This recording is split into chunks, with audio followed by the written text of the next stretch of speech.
안녕하세요. 책 읽는 아줌마 엔다주마입니다.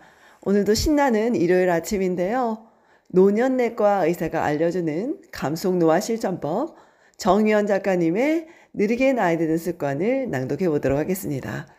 책의 내용을 전부 다 읽진 않고요. 기억하고 싶은 문장들 위주로 읽어보도록 할 텐데요.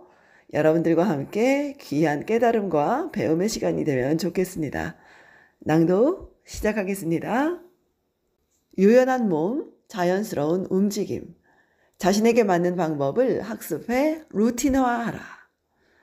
사람의 몸은 일상생활을 수행하는 동안 끊임없이 움직이도록 설계되어 있습니다. 걷기, 앉기, 일어나기, 물건 들기 등 우리가 당연하게 수행하는 동작에도 수많은 근육이 조화로운 협응을 이루는데요. 이러한 움직임은 몸 전체의 근육, 관절, 인대 등이 유연하게 작동할 때 자연스럽게 이루어지죠. 하지만 노화가 쌓이면 어떤가요? 우리 몸의 이런 구성 요소는 기능이 점차 떨어집니다. 관절의 유연성이 떨어지면 움직임에 제한이 생기거나 근육, 관절 사이의 조화로운 움직임이 어려워집니다.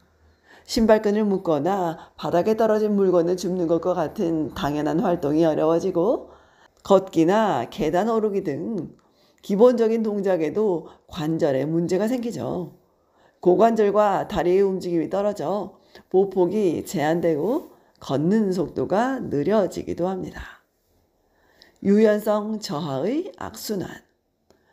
유연성이 떨어진 상태에서는 낙상 등 부상의 위험이 커집니다. 특히 노년기에는 순발력, 균형 감각 등이 함께 떨어지기 때문에 유연성 저하는 총체적인 신체 기능 감소로 귀결되는 경우가 많습니다. 유연성의 감소는 통증과도 관련이 있는 것 같아요. 어떤 동작을 수행할 때 관련된 근육이나 관절이 유기적으로 움직여야 하는데 그렇지 못하면 특정 관절과 근육에 긴장과 부하가 몰리기 때문이죠. 더 안 좋은 것은 유연성이 떨어질수록 우리는 신체가 편안하게 움직이는 범위를 제한하게 된다는 점입니다.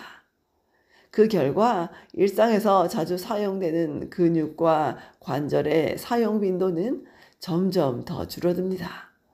즉, 신체 활동이 감소하면 근육이 약해지고 관절의 가동 범위는 더 줄어들며 이로 인해 더욱더 활동이 줄고 그럴수록 유연성은 더 안 좋아지겠죠. 완벽한 악순환입니다. 유연성을 높이는 효과적인 방법.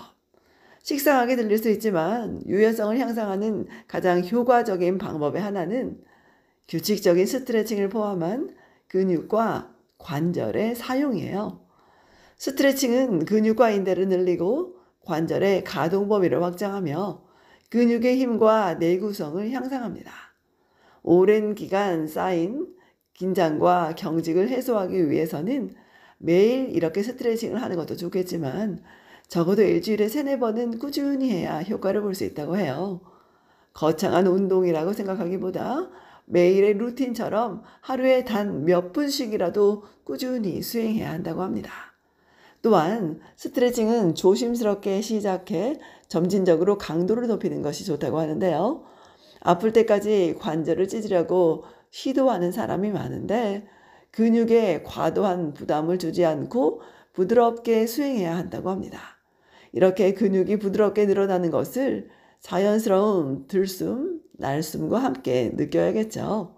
숨을 들이쉬거나 내쉰 상태에서 멈추지 않아야 합니다.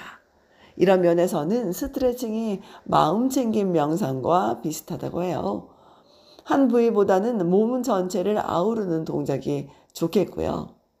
그리고 스트레칭은 올바른 방법과 자세로 수행해야 한다고 합니다. 그렇지 않으면 오히려 부상을 유발할 수 있다고 해요. 자신의 상태에 맞는 도구, 예를 들면 폼롤러, 스트레칭 밴드, 수건 같은 것들이 있을 수 있겠는데요.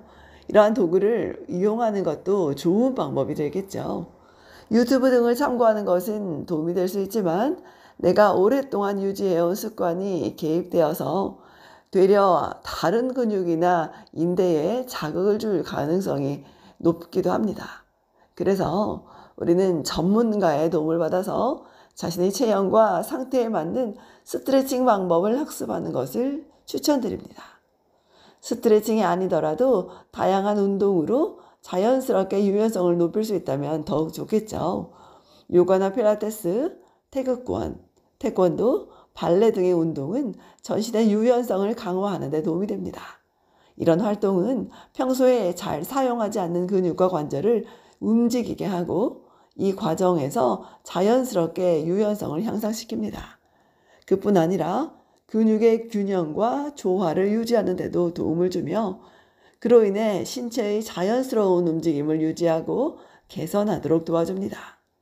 각자의 체형과 운동 능력에 맞게 운동 계획을 세우는 것이 중요하므로 마찬가지로 전문적인 트레이너나 물리치료사와 상의하면서 운동 계획을 세우는 것도 추천해요.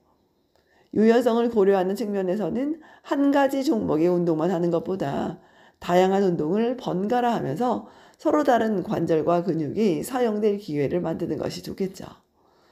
유연성 향상이라는 목표를 가지고 운동을 시작한다면 단기간에 눈에 띄는 결과를 기대하지 말고요.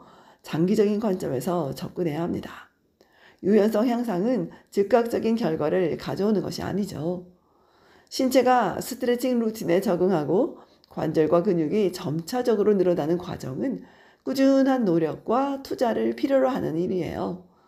무리하게 스트레칭이나 운동을 하기보다는 자신의 현재 능력에 맞게 아주 천천히 시작해서 점차 운동량과 강도를 늘려가는 것이 바람직하겠죠. 유연성을 높이는 것은 장기적인 투자와 같습니다. 유연성을 향상시키는 여정은 단순히 몸을 스트레칭하는 것 이상의 의미를 가진다고 해요. 이는 몸과 마음의 건강을 유지하고 개선하는 방법이자 자신의 건강과 삶에 대한 책임감을 키우는 방법이기도 합니다. 다시 한번 기억해 볼까요? 짧은 시간이라도 일주일에 서너 번씩 꾸준하게 우리가 스트레칭을 해줘야 하고요. 처음부터 무리하지 말고 저강도로 시작해서 점진적으로 강도를 높입니다. 한 부위보다 몸 전체를 아우르는 동작이 좋겠죠? 그리고 유튜브 영상 등을 보고 혼자서 따라하는 것도 좋겠지만 그보다는 전문가에게 도움을 받아서 자신에게 맞는 방법을 학습해 보면 어떨까요? 지금까지 노년내과 의사가 알려주는 감속 노화 실전법 정희원 작가님의 느리게 나이 드는 습관을 낭독해 보았습니다. 엔다줌마였습니다. 좋은 날 되십시오, 여러분. 들어주셔서 감사합니다. 고맙습니다. 행복하세요. 사랑합니다.